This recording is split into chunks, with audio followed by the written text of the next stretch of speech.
Fewer realize that the world map we take for granted is not actually true to how it is constructed.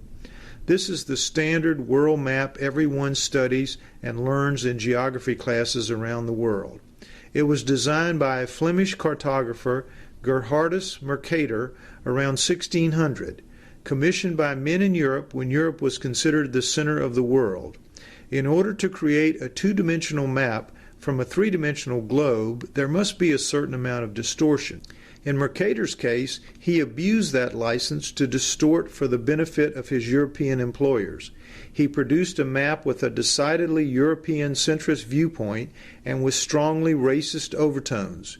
Europe was shown at its center, which no one would have objected to in 1600.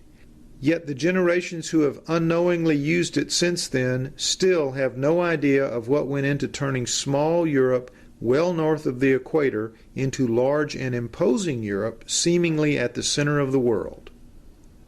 The 18.9 million square miles inhabited by Mercator's northern hemisphere compatriots are shown on his map as much larger than the 38.6 million square miles south of the equator, which are primarily inhabited by black and brown populations.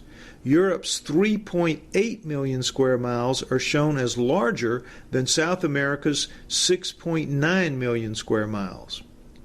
In reality, China is over 4 times the size of Greenland, but Mercator's map shows China as substantially smaller. Scandinavia, with only 0.4 million square miles, is shown here dwarfing India's 1.3 million square miles, which is 3 times larger. Alaska's diminutive 0.6 million square miles are drawn much larger than Mexico's 0.7 million square miles.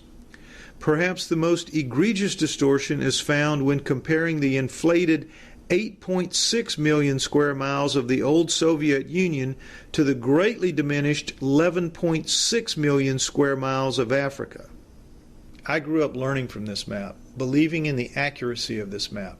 This is the same map still used today in programs like Google Maps, something millions of people rely on every single day. We are all completely convinced that it accurately represents what our world actually looks like.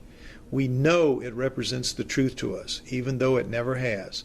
So now, it seems, is a good time to stop arrogantly assuming what we know is always and forever correct, and to instead start thinking for ourselves.